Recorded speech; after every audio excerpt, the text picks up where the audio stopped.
Alors comme promis, on se retrouve aujourd'hui avec Antoine Blanche-Maison pour son interview. Donc comme je vous ai dit, en fait je vais me lancer dans des séries d'interviews de gens qui m'inspirent. Alors ça sera varié, hein. Ça pourra être comme du web marketing, comme du simple vlogging, du développement personnel. Donc ce que je vais faire, c'est que je vais faire une rapide présentation de ce que tu as fait sur internet, tu me diras si je me trompe. Ouais. Donc tu as créé ces dernières années plusieurs blogs sur le web marketing, dont un master blog qui a connu le succès, je crois qu'on peut le dire.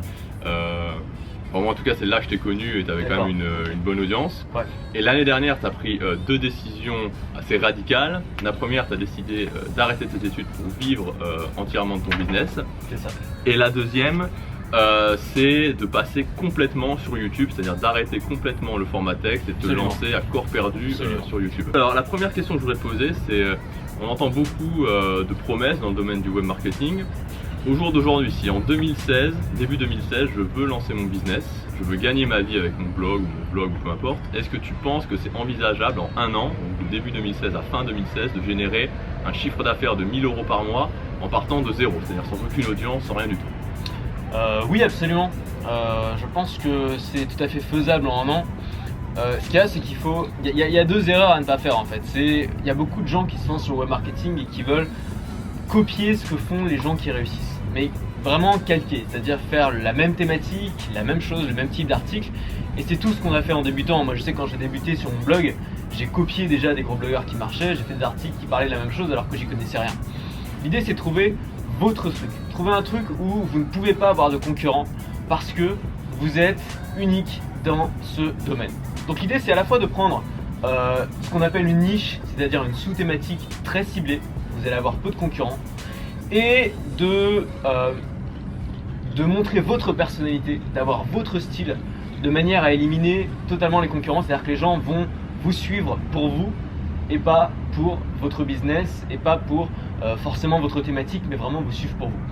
Et à mon avis, si tu lances un business sur internet avec régularité, tu travailles beaucoup, tu publies beaucoup de contenu, t'as pas à attendre un an pour pouvoir en vivre, tu peux assez rapidement capter une audience, et à partir du moment où tu as une audience ciblée qui aime ce que tu fais, t'as pas besoin d'avoir des milliers de personnes qui te suivent.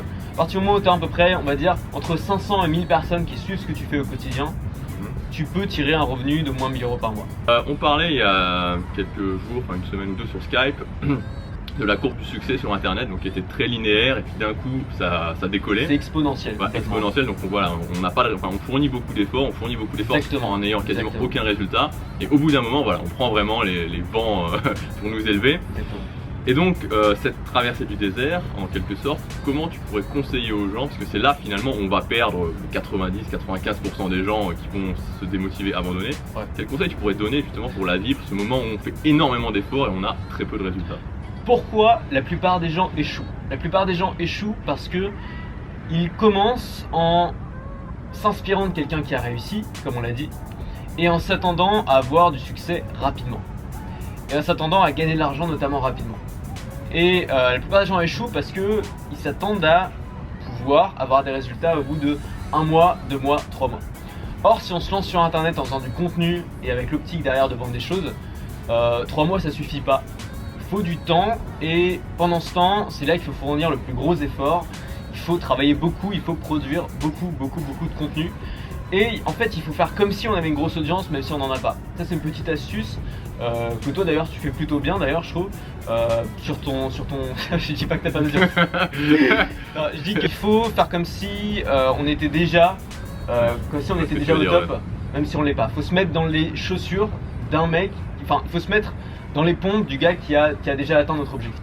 Il faut que vous fassiez pour vous et pas pour les autres au début. C'est très important, et d'où l'importance de choisir une thématique qui vous passionne, choisir un format qui vous intéresse. Par exemple, moi je fais des vidéos sur les stratégies pour gagner sa liberté et son indépendance.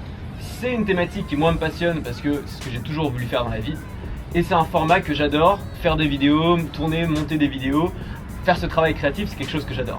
C'est sûrement quelque chose que je ferais même si je gagnais que dalle avec. C'est sûrement quelque chose que je ferais quand même parce que ça me passionne. Et c'est très important, et justement on revient sur l'idée qu'on n'a pas des résultats tout de suite. C'est très important de ne pas faire ça uniquement pour l'argent, mais de faire ça d'abord par passion et par conviction.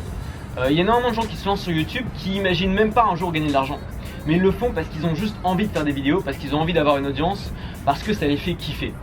Et il faut partir de ce principe, simplement vous allez être un peu plus intelligent que les autres, vous allez réfléchir dès le début à comment vous allez pouvoir monétiser ça à long terme. Dès le début, il faut réfléchir au moment où vous pourrez monétiser votre audience, mais il ne faut pas le faire pour ça, il faut le faire pour vous. Et c'est la seule façon de se motiver, sinon c'est impossible de se motiver pendant 3 mois à faire quelque chose qu'on n'aime pas sans résultat. Mais vous n'allez pas avoir de résultats tout de suite, c'est impossible. Si on veut rédiger des articles ou faire des vidéos et qu'à chaque fois qu'on doit faire une vidéo, on est là. Ah oui, c'est ça. C'est pour ça que c'est important de choisir le format. Il ne faut pas choisir le format que tout le monde aime, il faut choisir le format que vous aimez. Il y a un gros débat, est-ce qu'il faut faire des vidéos, est-ce qu'il faut faire des articles de blog? On s'en fout, il faut faire ce qu'on a envie de faire. Si vous détestez parler devant une caméra mais que vous adorez écrire, évidemment que vous devez faire des articles de blog.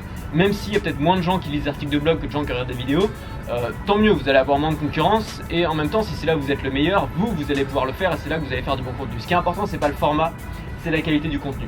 D'accord, ouais, parce que justement, je sais bien que sur ton audience, il y a beaucoup de gens qui ont été un petit peu surpris que tu passes qu'à la vidéo et qui du coup se sentent peut-être un petit peu obligés de faire pareil parce qu'ils te suivent et qu'ils t'admirent et que quelque part ils disent, ils ont envie un peu de faire comme toi. Et donc là, tu peux confirmer que si on préfère le blogging, si on préfère faire des articles, il n'y a pas de problème, on peut tout à fait continuer. Choisissez le format qui vous... Moi j'ai choisi la vidéo parce que c'est un format dans lequel je suis plus à l'aise, je préfère faire des vidéos que faire des articles. Et c'est un format dans lequel je suis pas mauvais, je sais bien monter des vidéos, je sais bien tourner des vidéos. C'est quelque chose que je faisais déjà quand j'étais petit et que j'aimais beaucoup. Et à partir du moment où j'ai compris qu'on pouvait aussi monter un business en faisant des vidéos et pas seulement en créant des articles de blog, et que c'était même souvent plus efficace avec les vidéos, je me suis dit autant passer totalement à la vidéo. Mais si demain j'ai envie de refaire des articles, je referai des articles. Ce qui est important, c'est de faire le format qui vous plaît vous. C'est comme ça que vous allez avoir une audience. On est début 2016, t'as zéro audience sur internet, t'as personne qui te suit, tu dois repartir de zéro et tu veux gagner ta vie avec. Qu'est-ce que tu fais toi personnellement, Antoine Blanchenoz? Quel format, on a peut-être la réponse, mais quelle thématique et dans quel sens tirer, comment tu t'y prendrais? En fait, c'est très bonne question parce que la thématique, je me suis posé beaucoup de questions sur la thématique. Comme toi, au moment j'ai voulu traiter la thématique du sport, ça m'intéresse. J'ai voulu parler de la santé et de l'alimentation, du végétarisme. C'est des thématiques qui m'intéressent, que j'aurais pu choisir et qui sont des thématiques rentables. C'est important quand vous choisissez une thématique que ce soit à la fois une thématique qui vous passionne mais aussi une thématique qui soit rentable. Et comment savoir si une thématique est rentable? Tout simplement, est-ce que ça répond à un problème? Est-ce que ça comble une frustration tout simplement? Ça veut pas dire qu'il faut exploiter le malheur des gens, pas du tout. Ça veut dire qu'il faut parler d'un sujet qui va soulager les gens, qui va leur faire du bien parce que ça va répondre à un problème. Moi je parle beaucoup de liberté d'indépendance parce que je sais qu'il y a beaucoup de gens qui sont dans mon cas, c'est-à-dire qu'ils veulent pas vivre dans un monde où on est enchaîné à un travail, à un patron, à une entreprise, à un lieu. Ils veulent être libres. Et donc finalement ça répond à un problème. Mais je suis pas tout le temps en train de casser ce truc, je suis plutôt en train de proposer une alternative enthousiasmante. D'accord. Et à mon avis, donc si je devais recommencer aujourd'hui, je pense que je ferais la même chose honnêtement parce que c'est vraiment ce qui me passionne. Et c'est une thématique rentable, mais je pourrais aussi le faire dans une autre thématique et je ferai des vidéos directement. En fait, je créerai une chaîne YouTube. Alors, je vous déconseille si vous démarrez aujourd'hui de créer des trucs lourds, de créer un blog, de créer un site web, de passer du temps sur des trucs qui ont peu de valeur ajoutée. L'idéal, c'est de commencer directement à créer du contenu. Si vous voulez vous lancer aujourd'hui, publiez votre première vidéo, votre premier article aujourd'hui. Ne faites pas l'erreur que font trop de gens qui est de commencer à créer un blog sur WordPress, peaufiner les détails jusqu'au moindre bouton, jusqu'à la couleur du bouton pendant 2 semaines et ensuite se dire tiens je vais peut-être commencer à publier un article et finalement se rendre compte que c'est pas le bon thème et qu'il faut tout changer quoi. Publiez votre premier contenu aujourd'hui, publiez votre première vidéo aujourd'hui même si c'est pas parfait. C'est vraiment important de le faire même si c'est pas parfait parce que la meilleure manière de devenir bon c'est de s'exercer tout simplement, c'est de le faire tous les jours. Mes premières vidéos elles sont horribles, j'en ai honte, mais elles sont toujours en ligne, non pas toutes, mais il y en a qui sont toujours en ligne parce que l'important c'est de le faire. Et si aujourd'hui je vais faire des vidéos de bonne qualité, c'est parce qu'au début mes vidéos étaient très mauvaise qualité parce que j'ai fait mes premières vidéos, je les ai fait avec la webcam de mon ordinateur en lisant un prompteur, c'était horrible. Et aujourd'hui j'arrive à parler avec aisance devant la caméra parce que je me filme tous les jours et parce que je me force à le faire tous les jours. Mais donc si je devais relancer un business aujourd'hui, je créerais une chaîne YouTube, je créerais un compte Facebook, c'est tout. Ça prend 20 minutes à tout casser. Je ferai une première vidéo. Alors si j'avais pas tout le matos que j'ai aujourd'hui, je ferai une vidéo avec mon iPhone. Je la montrerai avec iMovie qui est gratuit. Tu faisais il y a pas si longtemps. Voilà, je la montrerai avec iMovie sur iPhone qui est gratuit. Je l'uploaderai sur mon compte YouTube et je commencerai à en faire une par jour comme ça et à essayer de faire un peu de promotion. D'accord. Et donc c'est important au niveau, tu penses que sur YouTube, la clé, il en serait plus à faire une vidéo par jour plutôt qu'une vidéo très travaillée toutes les 2 semaines. Tout dépend de l'inconvénient. La vidéo très travaillée, ça peut très bien marcher. Je connais des youtubeurs qui font très peu de vidéos, mais à chaque fois c'est un carton parce qu'elles sont excellentes. Le problème de ça, c'est que il faut déjà être bon à la base et que c'est rare quand on n'a jamais fait de vidéo de sa vie que la première vidéo soit un succès. Donc l'idéal, c'est de faire une vidéo par jour, non pas parce que c'est un format qui marche mieux, mais parce que ça va vous apporter énormément, ça va vous forcer à faire des vidéos, ça va vous forcer à sortir de votre zone de confort, à être à l'aise devant la caméra, à être à l'aise en montage, et ensuite peut-être plus tard, dans 1 mois, 2 mois, 3 mois, faire des vidéos très travaillées, et en faire peut-être un peu moins, mais des vidéos plus travaillées. Donc c'est surtout pour vous, encore une fois, pensez d'abord à vous. La première chose sur laquelle vous devez travailler, c'est travailler sur vous. Ça, c'est un conseil pour tous les entrepreneurs, c'est pas moi qui l'ai inventé, c'est des... Voilà, lisez des biographies, lisez des trucs, et vous allez comprendre que les entrepreneurs à succès, c'est des gens qui ont d'abord travaillé sur eux, qui ont d'abord repéré quelles étaient leurs qualités, leurs défauts, ce qu'on appelle le self-awareness, la conscience de soi, la connaissance de soi, repérer ses qualités, ses défauts, et à partir de ça, essayer de s'améliorer, de travailler sur soi, de travailler sur ses peurs, de vaincre ses peurs, pour devenir meilleur et ensuite pouvoir produire de meilleurs contenus, pouvoir créer un meilleur business.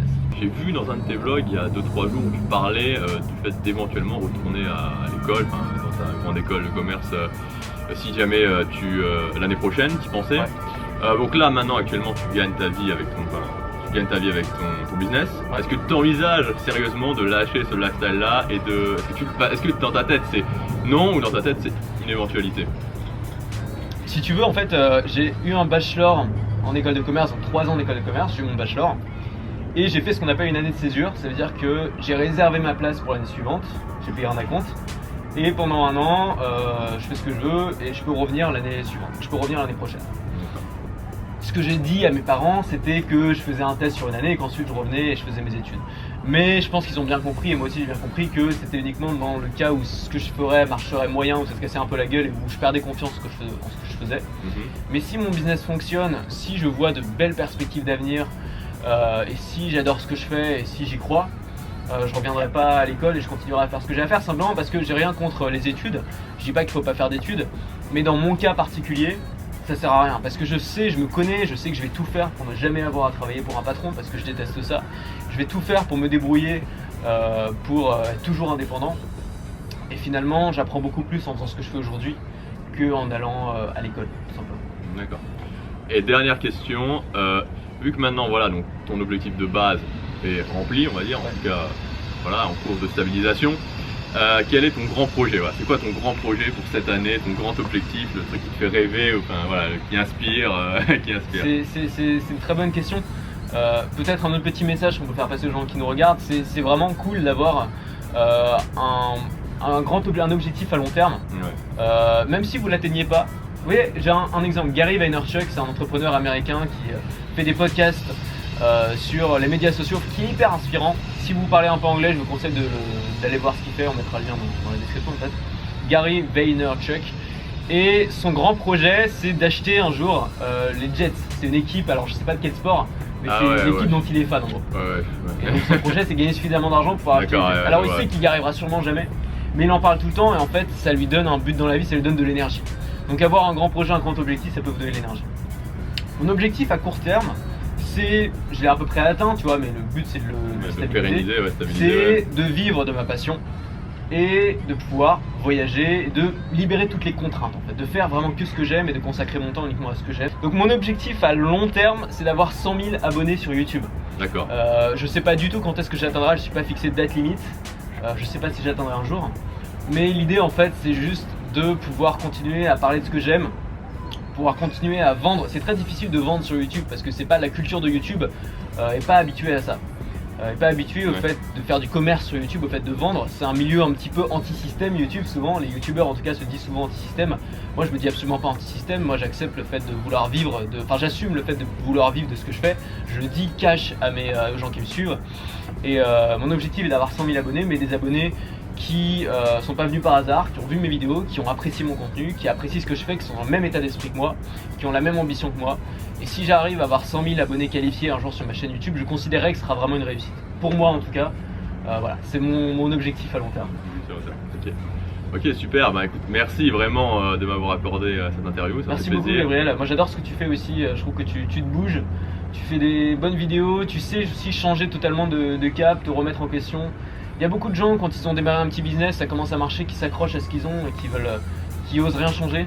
C'est bien parfois de tout envoyer balader, de tout changer, casser les codes. Et toi tu le fais et j'aime ça, bravo. Ok, merci. Et peut-être dans un an pour une nouvelle interview pour voir où t'en J'espère, es. j'espère. Ok. Voilà, alors j'espère que cette interview vous aura plu. Comme je vous disais, voilà, j'ai contacté Antoine parce que c'était quelqu'un qui, voilà, c'est quelqu'un qui m'inspire beaucoup. Voilà, c'est super important vraiment de rentrer en contact avec des gens qui vous inspirent pour atteindre vos objectifs. De les rencontrer, vraiment, de les rencontrer, au moins de commencer à prendre contact avec eux et ensuite de les rencontrer. Puis après, voilà, on peut voir si le courant passe ou si le courant passe pas. Dans tous les cas, voilà, moi je vais continuer à suivre le blog d'Antoine. Personnellement, voilà, moi j'ai la conviction que dans l'année qui suit, ça va devenir sûrement, voilà, ça va sûrement devenir l'un des meilleurs daily vlogueurs de France. Ah oui, et n'oubliez pas que vous avez le potentiel pour atteindre vos rêves. À demain.